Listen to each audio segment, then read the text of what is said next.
उपाध्यक्ष हैं गुरु चौधरी साहब, लोक गायक हैं LK वर्मा साहब, जो मुख्य धर्म कथावाचक हैं, एवं उनकी पूरी टीम, यहाँ पर बैठे हुए नौजवान साथी, नन्हे मुन्ने बच्चे, पितातुल बुजुर्ग, सभी का डॉक्टर BR अम्बेडकर की जयंती जो विगत 14 अप्रैल को पूरे दुनिया में, पूरे भारत में बड़े धूमधाम से गांव-गांव, गलियों-गलियों तक मनाई गई। उसी के क्रम में आपके चंदनपुर की जो मसौली ब्लॉक के पावन धरती पर, जो एक समय में ब्लॉक में यहाँ के ब्लॉक प्रमुख अमर सिंह वर्मा हुआ करते थे, और जब कोई भी व्यक्ति किसी गांव का बड़े राजनीतिक पायदान पर पहुंचता है तो उस गांव का और यश बढ़ता है। जैसे किसी जमाने में बेनी प्रसाद वर्मा जी, जो विकास पुरुष के नाम से पूरे जिले में फेमस हुए, और उसके बाद जो उनका गांव सिरौली घोषपुर है, पूरे जिले और प्रदेश में चर्चा में आया। जिस तरह से 14 अप्रैल 1891 में महू की पावन धरती पर, जो उत्तर मध्य प्रदेश में इंदौर जिले में आता है, वहां पर बाबा साहब डॉक्टर BR अम्बेडकर ने अपनी माता भीमाबाई के कोख से 14वीं संतान के रूप में इस धरती पर जन्म लिया। धरती पर जन्म लेने के बाद, चूंकि उनके पिताजी रामजी राव सूबेदार मिलिट्री में सूबेदार थे, और सामाजिक व्यवस्था के तहत, धार्मिक व्यवस्था के तहत वो एक महार बिरादरी में थे, और महार समुदाय के लोगों को उस समय पढ़ने का अधिकार नहीं था। इसलिए जब स्कूल में प्रवेश करने उनके पिताजी ले जाते हैं तो वहां के शिक्षक धक्के मार कर बाहर निकाल देते हैं। उस अवस्था में उनके पिताजी अंग्रेजों के पास जाते हैं और कहते हैं, मानवर, मैं आपकी सेवा में रहा हूं, और मेरा बच्चा अबोध बालक है जो धर्म और जात के बारे में नहीं जानता है, पढ़ना चाहता है। चूंकि इस देश में धार्मिक व्यवस्था के तहत हमको अछूत माना गया है, पढ़ने का अधिकार नहीं था, इसलिए हमारे बच्चे का प्रवेश नहीं हो रहा है, इसलिए आप हस्तक्षेप करके हमारे बच्चे का प्रवेश कराएं। उस समय शायद रामजी राव, उनके पिताजी को ये नहीं पता था कि जिसके लिए हम प्रयास कर रहे हैं, ये आगे चलकर पूरी देश और दुनिया में नाम करेगा। अंग्रेज के हस्तक्षेप के बाद 4 शर्तों के आधार पर डॉक्टर अम्बेडकर का जो है दाखिला होता है, वो शर्तें कौन हैं? वो शर्तें महत्वपूर्ण हैं। किस देश में किसी के घर में, किसी के स्कूल में कुत्ता बिल्ली अंदर चला जाए, उससे भेदभाव नहीं मानते हैं। जानवर चला जाए, प्लेट में चाट ले, उससे भेदभाव नहीं मानते। लेकिन अबोध बालक, जिसको जात और धर्म के बारे में पता नहीं, उस बच्चे को सबसे पीछे बैठाया गया। घर से बोरी लाई गई, सबसे पहले आने को, सबसे बाद को आने को कहा गया, सबसे पहले जाने को कहा गया। घड़े में रखे पानी को चपरासी द्वारा जो है चुल्लू में पानी पीने की शर्त रखी गई। बाबा साहब डॉक्टर BR अम्बेडकर, चूंकि उनमें मन में पढ़ने की जिज्ञासा थी, इसलिए अमानवीय शर्तों को स्वीकार करते हुए पढ़ना शुरू किया। पढ़ते पढ़ते एक दिन ऐसा हुआ, चपरासी नहीं था, उन्होंने कहा, बच्चों से कहा, पानी पिला दो, प्यास लगी है। कोई बच्चा पानी पिलाने को तैयार नहीं हुआ। जैसे वो मटके पास गए, मटके से पानी निकाला और एक घूंट पानी पिया ही था। जो बच्चे उनको पानी पिलाने के लिए मना कर दिए थे, वही बच्चे उनको टूट पड़े और पीट पीट करके लहूलुहान कर दिया। रोते हुए अपनी माँ के पास गए, कहा, माँ, मैं प्यास लगी थी, पानी पीने के लिए, मैं चपरासी नहीं था। बच्चों से कहा, बच्चे पानी पिलाने को तैयार नहीं हुए, मैंने पानी पी लिया, तो मुझको पीट पीट करके लहूलुहान कर दिया। तो उन्होंने कहा कि जो है, ये तुम तो केवल पढ़ने गए थे, इसलिए पानी पीने के लिए मारे गए।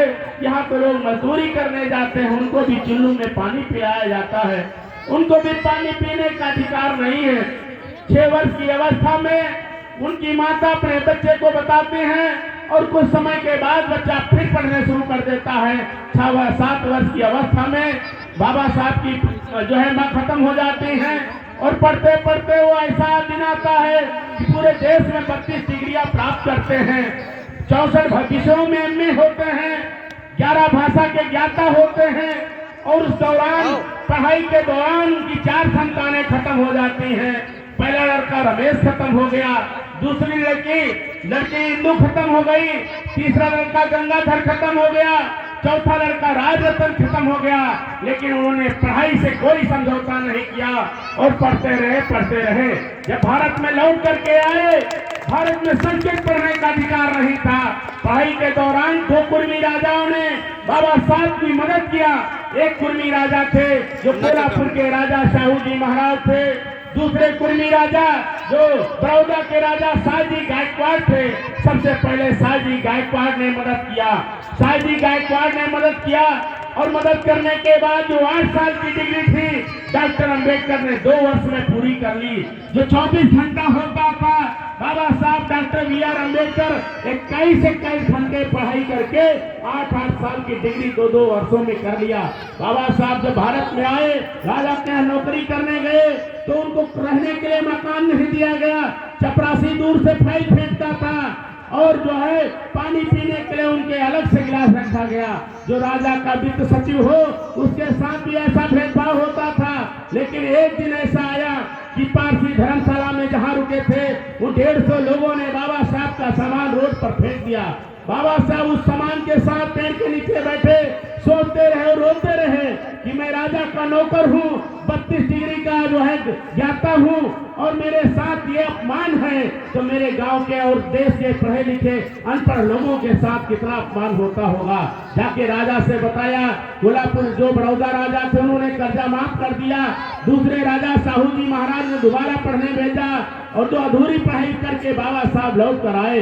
माने गांव के महापंचायत में कुर्मी राजा शाहजी गायकवाड़ ने कहा कि मैं ऐसा मानता हूँ, मेरे पिता जो बाबा शिवाजी महाराज का ये जो देश के मनवादी ताकतों लोगों ने बाएं पैर से राज का तिलक किया, उनके पुत्र संभाजी महाराज का जो है सरकरम कर दिया था और हमको भी अपमानित करने का काम किया। गाहे बगाहे इस देश के कुर्मी यादव, हिरगड़िया, तेली तंबोली, नाई भुजी, कहार, लोहार, सोनार, साग सैनी, मौर्य, कुशवाहा, इन जो ओबीसी जातियों के लोगों को भी समय समय पर अपमानित करने का काम करते हैं। मेरी याददाश्त में डॉक्टर अंबेडकर इस देश का सबसे बड़ा पढ़ा लिखा है। मैं अपने कौम के लोगों से कहना चाहता हूँ, डॉक्टर अंबेडकर पर जो है आंख बंद कर आप भरोसा करिएगा। और उनको उत्तराधिकारी घोषित किया। इसीलिए जब बाबा साहब डॉक्टर भीमराव अंबेडकर 2 वर्ष 11 माह 18 दिन में भारत का संविधान लिखा, उसमें सबसे पहले आर्टिकल 340 लिखा। आर्टिकल 340 वह है जिसमें इस देश के कुर्मी, काची, हिरगड़िया, तेली तंबोली, नाई भुजी, कहार, लोहार, साग सैनी, मौर्य, कुशवाहा, केवट, बिंद, मल्लाह, इन लोगों को सबसे पहले आरक्षण देने का काम किया।